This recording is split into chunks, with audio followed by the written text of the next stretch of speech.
I'm very thankful to the organizers for giving me an opportunity to share my expertise to the eminent group. I divide my talk into three parts. First part is my journey.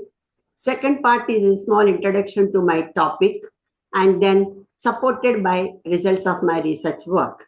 Okay, next. Actually, I was a very aspirant student of medicine, but I could not get it for various reasons. In olden days, they used to look for the nativity certificate. Being my father was a police inspector, it was a transferable job. I didn't have the nativity certificate, so I missed my medical seat. Without knowing anything, I joined the home science. But then 3 months, I could not concentrate on my studies. But then after 3 months, I decided myself I should have a doctorate degree before my name. So that is how I really concentrated and dedicated for my studies. And during my MSc, I have received the Mary Clark Memorial Scholarship from Canada for 2 years. Then after that, I joined Mysore CFTRI for my PhD and postdoctoral fellow. I got the CSR fellowship. After my PhD, I just joined Sardar Vallabhbhai Patel University, Vijaya, Gujarat, to establish the PG Department of Home Science with 5 advanced increments. From 77 to 81, I was at Gujarat, learned a little bit of Gujarati also, then came back to Andhra Pradesh, that is APAU, Andhra Pradesh Agricultural University at that time. 81, I stepped in APAU. Then 83, they have transferred me to Bapatla, as a rural area, to establish the second college of home science, which is a rural area and Telugu medium people. I used to feel so frustrated, especially to teach those people. And then I was feeling really very sort of the frustrated. Then my husband has advised me, you're already a professor. Why don't you try to help the society? So that made me to turn into the community worker. I started cultivating the mushroom cultivation. For that, my husband has helped me. And then actually my work has come into the limelight and it attracted the media and press. The mushroom cultivation program was telecasted in the UGC for 16 times. Okay, that was one aspect. And another one is fisheries, that is a coastal system, the Bapatla. And one day when I was going to beach with my husband, one lady was running towards the market with a lot of fishes on her head. Then I stopped her. Maybe I thought she's in a sort of the trouble. Then she said, Namma, I have to rush to the market, otherwise my fish will not be purchased. Then I asked her, okay, give me for 100 rupees a fish. She gave me nearly 3 to 4 kilos of fish. I said, why you are giving so many things? You just give me a sort of what is the real price.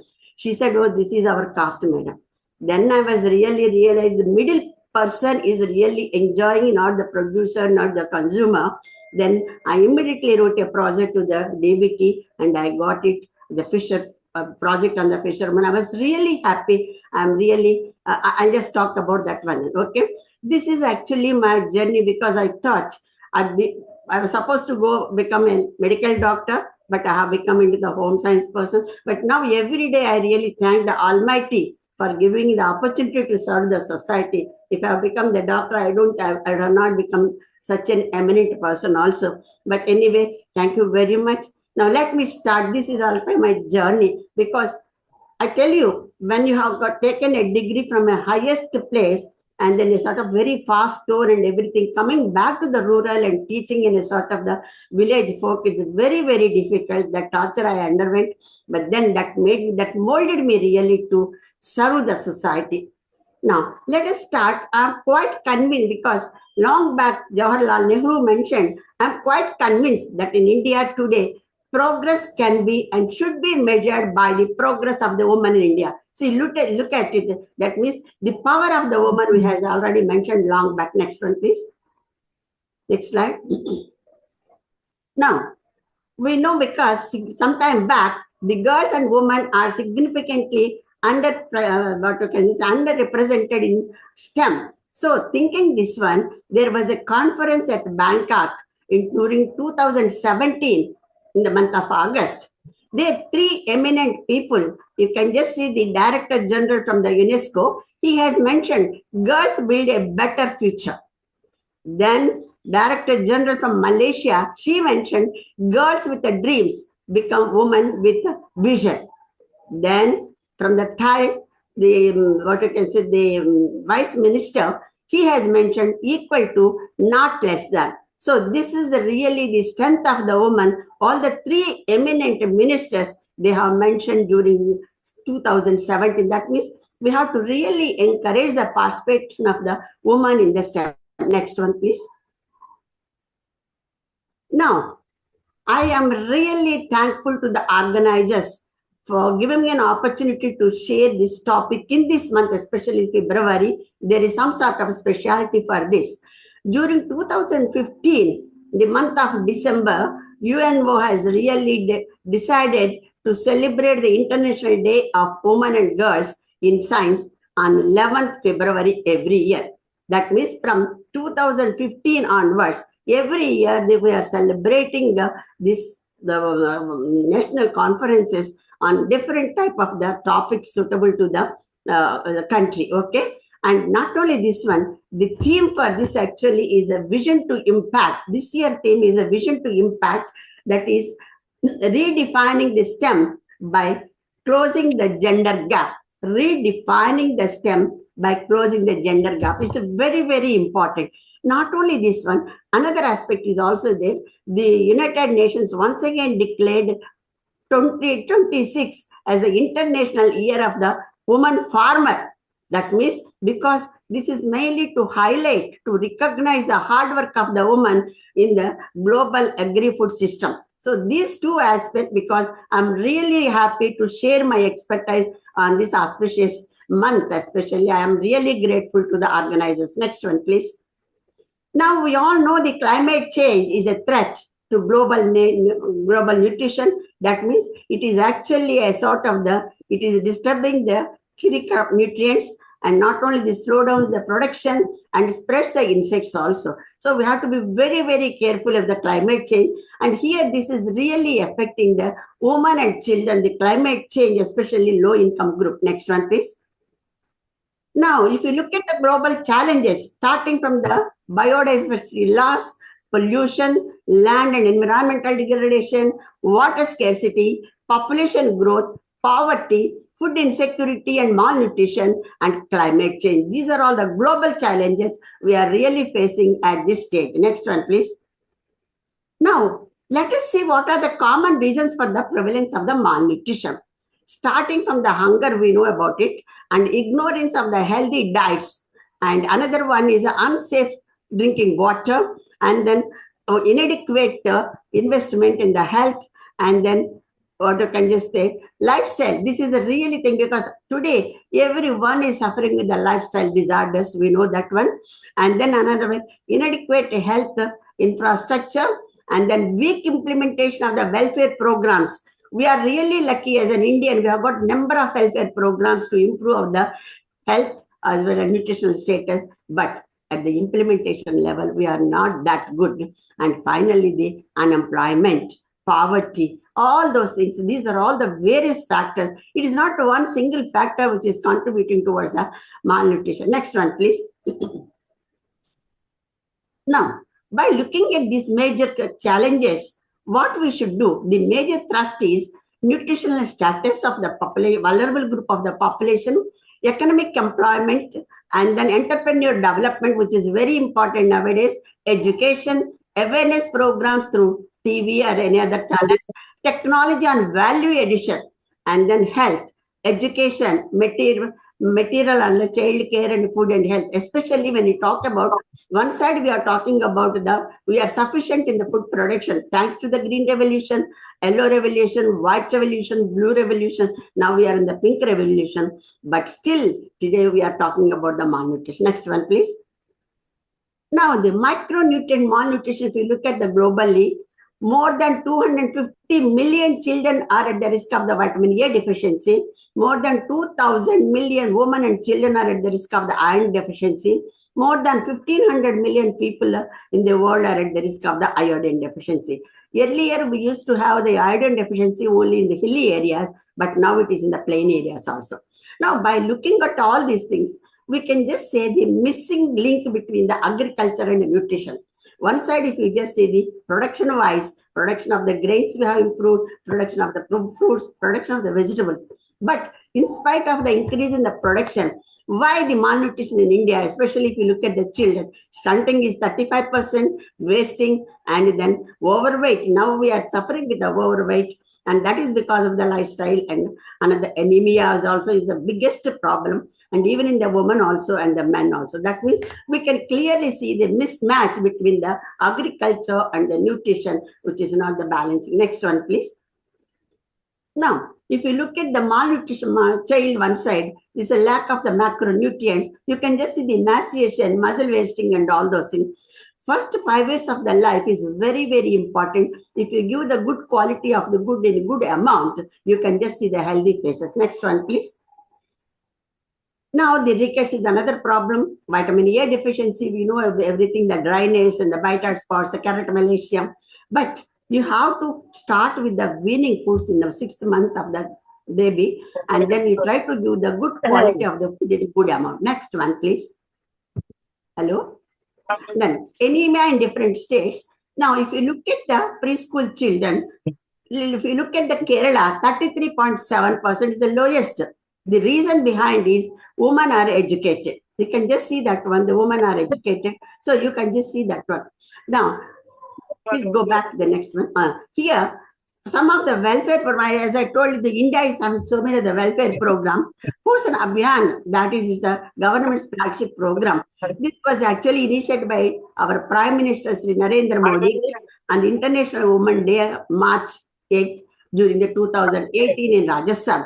This is a holistic approach of the nutrition status of the children, adolescent girls, pregnant women, and this is a mission mode approach. Actually, Mission Portion 2 has been announced in the budget 2021 and 2022. That means this is an integrated nutrition support program with focus on health, wellness, and immunity to disease and the malnutrition. You can just see this is the very biggest program also. Next one. Next slide, please. Now, this is an ICDS program, or many of you must be knowing about it. This was started on 2nd October 1975. This provides the 6 services: supplementary nutrition, preschool non-formal education, nutrition and health education, immunization and health checkup, and referral services mainly in the group of the 0 to 6 years of children, pregnant and women and lactating women. This is a vulnerable group, especially preschool children, pregnant and lactating women. Next one. Now, we know the PDS system, public distribution system, it is actually supplying the benefiting the 800 million people. That means 67% of the country's population or 10% of the world with subsidized monthly household ration each year. But if you really look at the results, it is hit and miss affair with due corruption in the distribution chain for its inefficiency. We all know about it. This is not going to the really the beneficiaries. Now let us see the WHO and UNICEF. They have recommended early initiation of the breastfeeding within 1 hour birth, and the exclusive breastfeeding for the first 6 months, and then introduction of the weaning food or the complementary food with the sufficient good quality of the nutrients, and together it should be continued with the breastfeeding for 2 years. Next one, please. This is the care we have to really take care about it. Now, in India, there are several national programs. Are there? National Nutrition Policy started in 1993. National Nutrition Plan of Action 1995. National Nutrition Mission 2001. But in spite of such a national good program, we could not achieve our nutrition goals. The reason behind is nutrition is not a stated goal with measurable parameters in health and agriculture planning and execution, in National Food Security Mission, National Horticulture Mission, and the National Rural Health Mission. Next one, please. Now, Honorable Prime Minister Sri Narendra Modi at the Indian National Science Congress during 2016, he has mentioned science and technology has helped reduce poverty and advance prosperity, fight hunger and improve nutrition, conquer disease and improve health. This is a very, very important. That means food technology is very important now, the value addition and food processing. Next one, please. Now, the rural woman, a focus, a socio-economic component. This is the book which I have written with my colleagues also. Next one, please. Now, the food technology, because we really look at our production, 30% of our agriculture production is really, we are losing or the wasting. It is equivalent to 580 crores, and that is equivalent, that can really feed 232 million people. That means the food technology is directly contributing to the food security through the enhancement of the nutrients density. Even if we can prevent 1% of the wastage of the food, I am sure we'll be contributing so much to our food security or the nutrition security. Now, establishment of the tiny food court, what you can say, food processing units at the village level, it is really improving the, it helps the rural woman to, for the socio-economic development, it contributes the livelihood security, it empowers the rural woman. That means we have to really think about the small scale food processing units. Now, the Odisha government, I think we just finished about the, what you can say, the International Year of the Millets. Now, the Odisha government has decided to include all the essential food groups into the midday meal program, that to giving to the woman, that means from the mother's committees. She can take care about, and that this is giving a sort of the woman empowerment also. But that means involving of the woman in the feeding stage, it really helps. Next one, please. Next. Now, after getting this introduction, then I am going to discuss about my own research work. I have carried out on rural development, women empowerment, food security, nutrition security, product development. I completed 22 independent research projects funded by the national as well as international organizations. I'm very thankful to them. And so that has really helped me. And now let us see, like cereals, the millets also can be utilized to prepare of all our regular items. Next one, please. Now, I have actually taken up one project is supported by the ICM, developed two products, Ragina and EPRF. Ragina, where I have used germinated ragi flour and then puffed horse gram and jaggery and crude red palm oil. Another EPRF means instead of ragi, I have used soya bean because it is rich in the more of the protein content also. This project I have mainly taken to diversify the horse gram.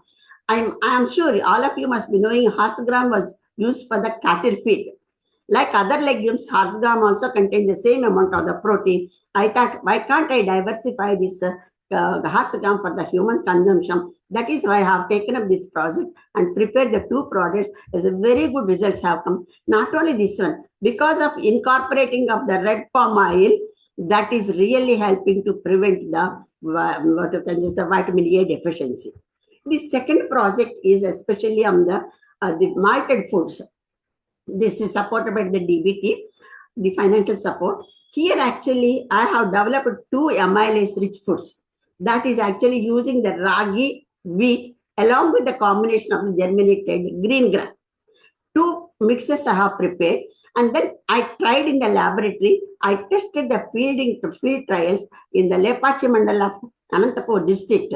Preschool children 400 and pregnant woman 100, lactating mother 100. For 3 months feeding trials I have conducted, and we have taken all the parameters, and it was a really good results. The then Agriculture Minister Dr. Raghuvira Reddy wanted to introduce this one in ICDS program, but then somehow by the time I retired and I could not pursue it further. But otherwise the results were very good, and that means why I am testing. You have to always develop, think about the local resources with viable, simple technologies which is applicable to everyone. That is my main reason. Next one. Next slide, please. Now, what are the, sorry, this is in a Telugu. What are the benefits of the amylase mix? Preparation is easy, and then it can be used for the weaning foods, and it is easily digested by the pregnant and lactating mothers. And not only that, storing is very easy, and then all the local resource material you can get it. You need not go out of this one. And one more point here I tell you, by looking at this project, local some trust people, they have donated them a flour mill for the community use and the sealing machine. That means the local woman can prepare using their material available in their own places and distribute among themselves to improve the nutrition status. And another side is the livelihood security also. Next one, please. Next slide. Now, this is the distribution of the food in a village. And another one is another support to training and employment program. Next one, please. Now, the then Chief Minister of Andhra Pradesh, Dr. Y.S. Rajshekhar Reddy, along with the Honorable President of ES, Mr. George Bush, they were really observing the malt-based foods. She is my research associate. They were really discussing about the preparation and how it is helping that one. Next one, please. Now, Mrs. Lara Bush, she had a sort of the roundtable conference with most of the eminent women folk in the Hyderabad city. And she has mentioned promotion of the malt-based small-scale food industry provides entrepreneurship, employment, and food and nutrition security through the income generation. I'm very happy. So that is why I thought I can just present these three bullet points to the people. Next one, please. Now, another one is a therapeutic food supplementation in ICDS projects of Andhra Pradesh. This is a World Bank project. Here, actually, you can just say sweet ready mix, therapeutic food plus amylase. This project I have really taken. I carried out the work in the Srikakulam district mainly to reduce the severe grade malnutrition, that is 4th grade malnutrition, to grade 1 or the normal thing. And it is a really good thing. And then we have carried out on 2,267 children and between the age range between 1 to 3 years. Excellent result. This is only to reduce the severe malnutrition to the normal stage. Next one, please. Now, this is another one. It is supported by the international multinational company Wrigley. That is incorporation of the iron into the chewing gum, because chewing gum is really liked by the students and everyone. I have carried out the experiment on the 12 to 16 years of the boys and girls in Kottapeta. But here actually giving this chewing gum 3 times a day, it has really improved the hemoglobin levels of the boys and as well as the girls. So this is really another, that means you can fortify anything and then you can feed it. And this is another important, mainly anemia is the biggest problem, especially I thought the adolescent boys and the girls, you can really try to reduce the nutritional anemia. So this is a project we have done it. Next one, please. Now, I have got one project from the World Bank on the fisherwoman.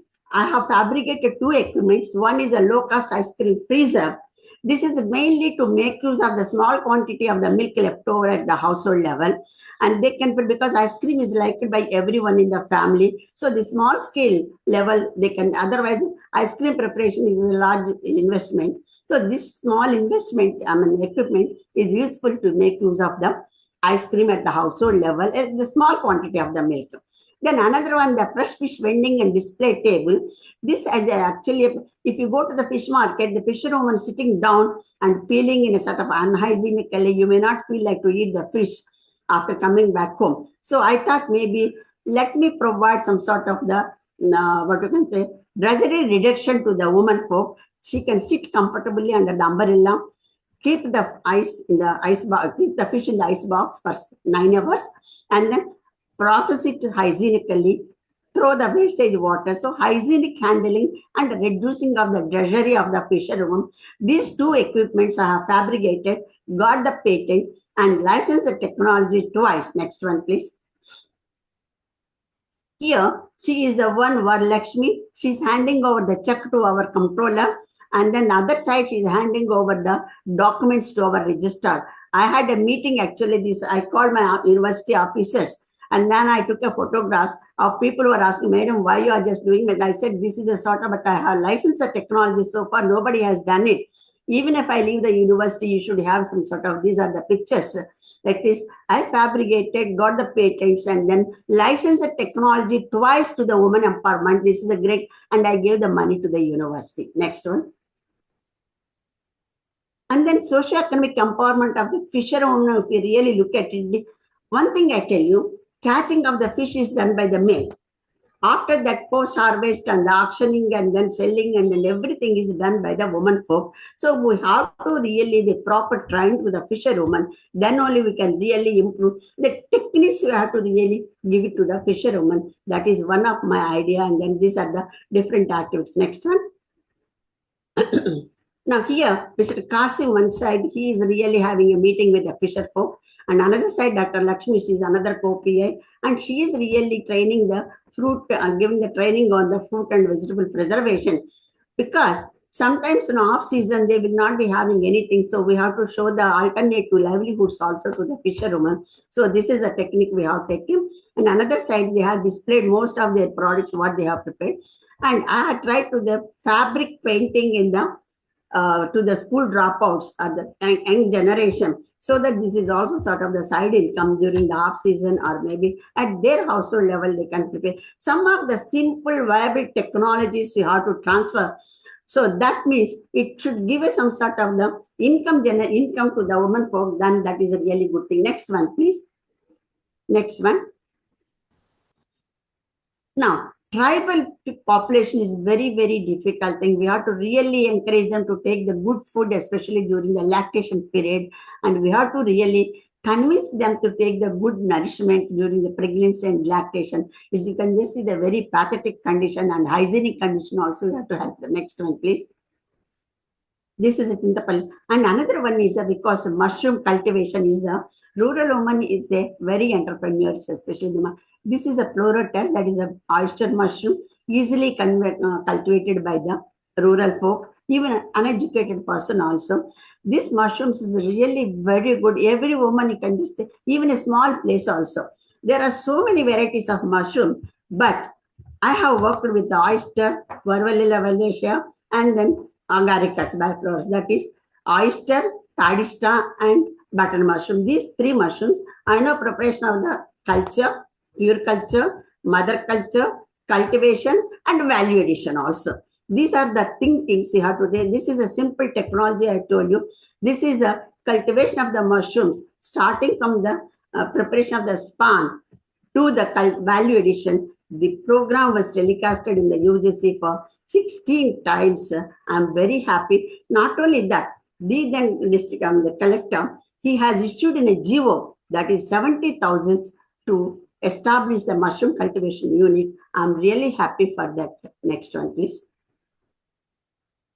Now, women in the any type of the welfare programs, here this work has been carried out. One of my PhD student at Kenya, that's one village woman. She was in a sort of the welfare program of the dairy thing, and she has really a good thing, and she has improved the nutritional status at a household level, and she was used to have the income also. That means participation of the woman in any of the welfare programs is much better than giving the technology to the male member. Of course, it is a holistic approach wherever you cannot separate it. But any technology we want to give it directly, we have to impart to the woman. That will be a really great success. Next one. Next slide, please. Now, this is like a supplementary income programs. Anywhere that a household level means, you can just think about that is a groundnut shelling, deshelling, and the mushroom cultivation, weed remover, any type of the product development. It is only because I'm just projecting the what work I have done, what is the benefit which I have just received from the rural families. So that is why I have just done it. But then you can take up any type of the simple technology where the woman can really get benefit. So next one, please. Now, I have developed a lot of literature in the regional language, mainly to populate at the rural level, starting on the flashcards and pictures. So many of the things I have developed, and the CDs also I have developed. These are the things. Next one, please.